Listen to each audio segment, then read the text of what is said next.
პირველად მედიცინის ისტორიაში პაციენტს ხერხემლის კიბოს ოპერაცია გაუკეთდა თვალბუდის გავლით.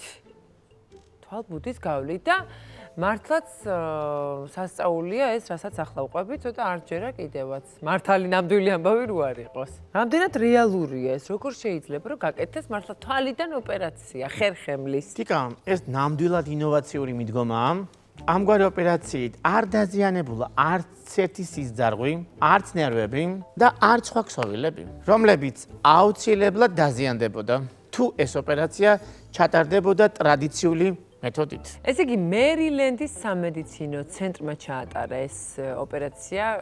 ფაქტია, რომ ეს კიბო სიმსივნე იყო ძალიან მიუდგომელ ადგილას, ესე ტრადიციული მეთოდებით რო გაეკეთებინათ, ამიტომ გადაწყდა, რომ ესეთი ურთულესი გზა აირჩიეს, მაგრამ რაც თავარია, როგორც ჩანს ძალიან წარმატებული, პაციენტი არის სულ რაღაც 19 წლის, ვის ამბავსაც გიყვებით და ფაქტია, რომ ამ გოგონასთვის ეს იყო მართლაც საოცარი, ცოტა ფანტასტიკური ჟანრის ფილმებიდან გადმოსული ისტორიის გაცოცხლებასავით, იმიტომ რომ დიდი ზომის, საკმაოდ დიდი ზომის სიმსივნური წარმონაქმნი, სწორედ აი ამ გზის გავლით მოკვეთეს. ეს გოგონა არის კარლა ფლორენსი და რო არ ამოკვეთილიყო ეს სიმსივნე, ამ 19 წლის ახალგაზრდა გოგონას პარალიზება ემუქრებოდა. თიკა თვალბუდის გავლით ოპერაციები მინდა გითხრა, რომ აქამდეც კეთდებოდა, ეს არ ყოფილა პირველი. თუმცა მხოლოდ კეთდებოდა თავის ქალაში არსებულ სიმსივნურ წარმონაქმნებს. ამ შემთხვევაში, ამ შემთხვევაზე, რაზეც ჩვენ საუბრობ, ეს პირველი შემთხვევაა, როდესაც ასეთი ოპერაცია ხერხემლის სიმსივნეზე ჩატარდა. ახალგაზრდა ქალბატონს ეს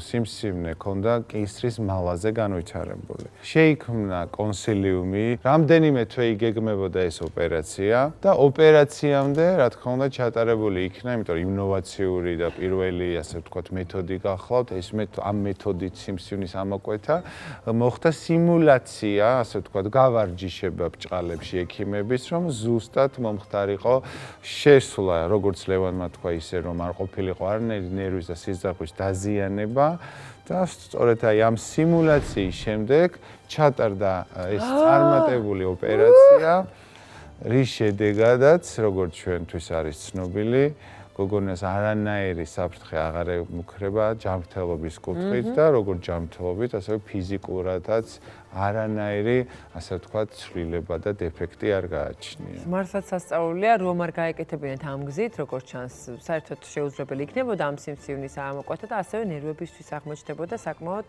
მძიმე, ხო, სხვა გზით მისი ჩატარება. რაც შეეხება თვითონ ოპერაციას, 19 საათი გრძელდებოდა თურმე ეს საოპერაციო манипуляციები და ფაქტია, რომ დღეს ეს გოგონა მართლაც კარგად არის და ალბათ ოფთალმოლოგი ხო იქნებოდა რეზონანსი. რა თქმა უნდა, ამ მულტიდისციპლინურ გუნდში ოფთალმოლოგიც იქნებოდა გამორიცხული რომ ყოფილიყო, თუმცა ამ შემთხვევაში თვალს არ ეხებიან, ხდება მერილენდში ხო ოფთალმოლოგები ხო მერილენდში, ბალტიმორში, მერილენდის უნივერსიტეტი, მეც მან ვსწავლობდი ოღონ ჰოპკინსის უნივერსიტეტში, მოკეთ მან არის ძალიან პირველი, ასე ვთქვათ, თვალის მიმართულებით ძალიან განვითარებული სკოლა. ამ ოპერაციისთვის. მე წამოსული ვიყავი, თუმცა გადავიღებდით. არა უშავს, აქ ჩაატარებს.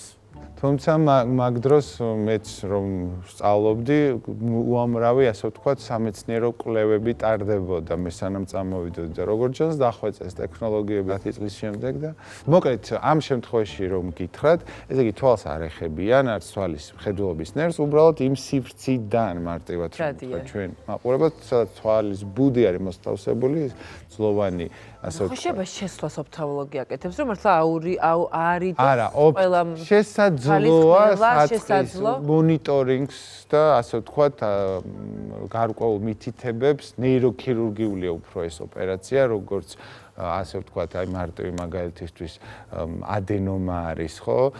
ცხვირიდან რომ შედგება ტრანსნაზალური მიდგომა, ამ შემთხვევაში ხა ყელყურის ექიმი არ ესწრება ოპერაციას, მაგრამ ამ შემთხვევაში რადგან ინოვაციური იყო, ალბათ შეიძლება ყოფილიყო.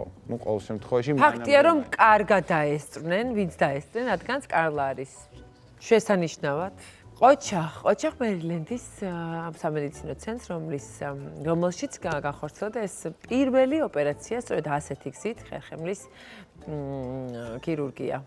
ნებისმიერი ამის მოკვეთა ხო, უბრალოდ ესეთ მიუდგომელ ადგილს, როგორც აღმოჩნდა, შესაძლებელია რაღაცა სხვა გზებითაც.